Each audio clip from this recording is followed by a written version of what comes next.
1월 22일 목요일 아침 묵상 창세기 16장 1절에서 16절 살피시는 눈 들으시는 귀라는 제목을 가지고 말씀을 살펴보도록 하겠습니다. 이제 아브라함이 지금 이제 80세가 넘어가고 가나안 땅에 거주한 지 10년이 되니까 불안하죠. 자식이 없으니까. 그리고 이제 남편이 어떤 후사를 이제 만들 수 있는 이제 나이에 이제 마지막 때가 온 것 같아요. 그러니까 사례도 참 많이 이렇게 불안하고 힘들었던 것 같아요. 그러면서 이제 하갈을 통해서 아이를 임신하는 방법들을 이제 찾게 됩니다. 그러니까 실제로 하나님의 약속을 믿지 못하고 자신들의 두려움 가운데 이 선택을 하는데, 근데 여기서 보면 하나님이 이것을 원망하지 않아요. 이것을 그대로 인정하면서 이것들을 수습하고 계십니다. 자, 한번 봅시다. 이 가정이 지금 하나님이 아브라함의 몸에서 이삭을 주겠다고 약속했어요, 자녀를. 근데 지금 사례 입장에선 상황이 절망인 거예요. 가나안 땅에 거주한 지 10년 됐는데 응답이 없고, 그러니까 기도를 했는데 10년 동안 응답이 없는 거예요. 순종을 했는데 10년 동안 응답이 없는 거예요. 내가 구역장하고 교사하면 하나님께서 내 자식 축복하겠지라고 생각해서 10년 했는데 응답이 없는 거예요. 내가 원하는 결과대로 되지 못한 거예요. 그리고 남편은 이제 퇴직이 얼마 안 남아서 돈이 하나도 없는 거죠. 그러니까 이런 상황에 사례 입장에선 이 방법밖에 없는 거예요. 사례 입장에선. 그래서 여기 보면 이게 사례가 결국은 이 방법밖에 없어서 이걸 선택하기로 결정한 표현이 잘 나와 있습니다. 2절 보면 사례가 아브라함에게 이르되 여호와께서 내 출산을 허락하지 아니하셨으니까, 하나님에 대한 실망감이 있죠. 10년 동안 응답하지 않으신 거예요. 이제 남편은 후사를 볼 수 있는 나이가 이제 거의 마무리예요. 자기도 그렇고 원하건대 내 여종에게 들어가라. 그러니까 하나님이 우리 기도를 안 들으시는 것 같다. 그러니까 나는 이렇게 해서라도 이 일을 풀겠다라고 사례가 이제 고집을 피운 거죠. 근데 이것이 이 집안의 아픔이 되기 시작합니다. 그런데 그건 뭐 우리 가정 안에도 다 있잖아요. 남편이 갑자기 실직하고 자녀의 문제가 발생하고 또 부부간에 갑자기 신뢰가 깨지고 뭐 여러 가지 일들을 통해서 이런 일들이 있을 수 있지 않겠습니까? 제가 아시는 분도 갑자기 남편 택배일 잘하다가 크게 교통사고가 났는데 그 들이받은 차가 우리나라에 10대밖에 없다는 그 벤츠의 마이바흐예요. 그러니까 그게 이제 보상 보험 한도를 초과했어요. 그거를 메꾸느라고 얼마나 힘들었는지 몰라요. 열심히 살려고 했던 가정인데 그렇게 갑자기 우리 삶은 여러 가지 우리의 실수로 잠깐 졸았다 오더라고요. 여러 가지 실수로 여러 가지 문제로 우리 삶 가운데 큰 어려움들이 와요. 그런데 이것들 가운데 지금 하나님이 너는 왜 내 약속을 못 믿어서 하갈을 아브라함에게 보냈니? 왜 그랬니? 그러니까 이렇게 될 줄 알았다라고 얘기 안 하고요. 그냥 사례가 너무너무 구박해서 쫓겨난 도망간 하갈을 광야에서 만나주세요? 안 만나주세요? 만나주세요. 그리고 그를 축복하시고 이 가정을 하나님께서 회복하고 계세요. 여기 보면 사례에게 가서 이제 복종하라고 써 있잖아요. 9절 볼까? 9절. 여호와의 사자가 그에게 이르되 내 여주인에게로 돌아가서 그 수하에 복종하라. 이거 아브라함이 할 일이잖아요. 아브라함이 할 일인데 아브라함은 뭐라고 했죠? 6절에 보면 네 마음대로 해라. 죽이든 살리든 네 종인데 이러고 하나님은 이 종이로서 임신한 하갈을 불쌍히 여기셔서 네 백중의 태도, 복중의 태도 축복할 거다. 돌아가라. 그리고 여주인 밑에서 순종하면서 잘 지내라. 친정아버지 같지 않아요?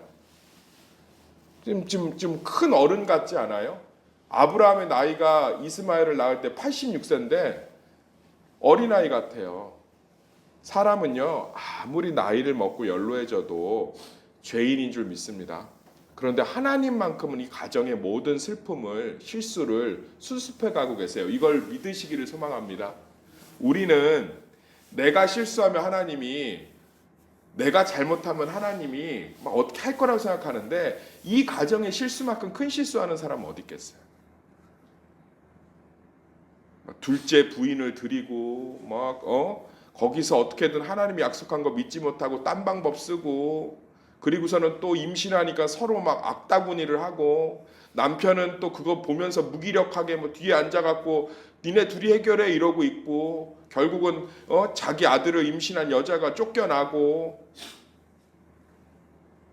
근데 이 어둠 속에서, 이 난장판 속에서 아무 잘못도 없으신, 오히려 이 가정을 꾸짖고 저주하고 심판할 자격이 충분히 있으신 유일한 피해자 하나님.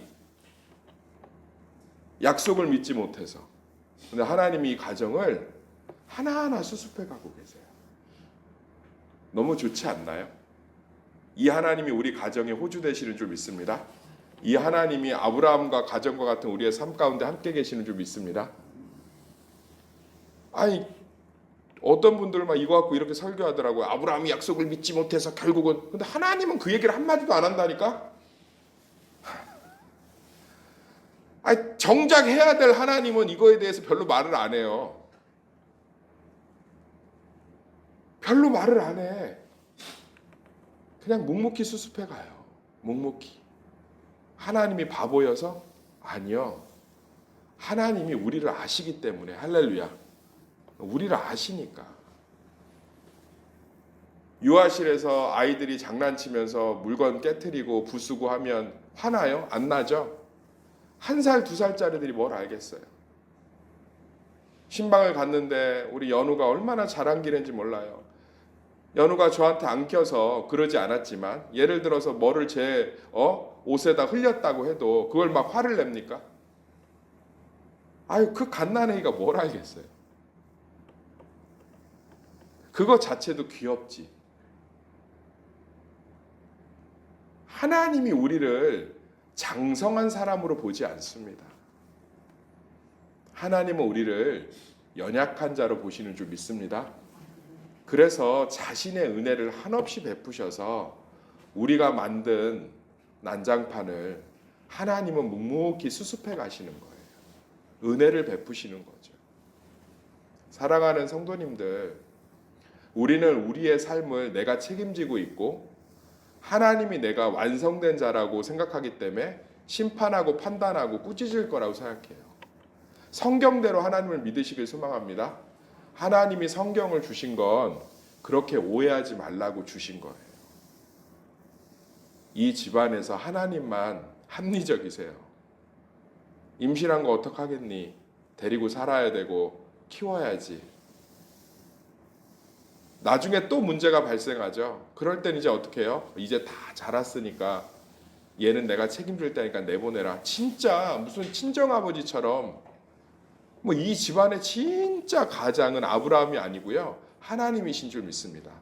그렇게 하나님은 하나하나 만들어 가시고 수습하고 세워 가시고 회복하시고 도우시고 함께 하시는 줄 믿습니다. 우리 가정마다 쓴뿌리들이 얼마나 많아요? 내가 잘못된 선택 때문에 겪고 있는 어려움들이 얼마나 많아요. 예, 정말 얼마나 많습니까? 자식이 잘못되면 부모들이 다 자기 탓하죠. 내가 잘못 키워서 그렇다. 그렇지 않아요. 빨리 일어나시길 소망합니다. 그 자녀 잘못 키운 거 맞아도 하나님께서는 나보다 그 자녀를 더 사랑하시는 줄 믿습니다. 그렇게 하나하나 하나님께서 다뤄가시고 회복하시고 제가 뭐 신은 아니기 때문에 아닐 수도 있겠지만 그래도 눈물의 기도가 있는 어머니 밑에서 자란 자녀들은 때가 되면 참 철이 들고 돌아오고요. 하나님 앞에서 강건하게 자라는 것들을 많이 봅니다. 너무 걱정하지 마시고 우리 가정에 참된 호주 되시는 하나님을 신뢰하면서 우리에게 주신 가정과 삶을 잘 믿음으로 끌어안으시기를 소망합니다.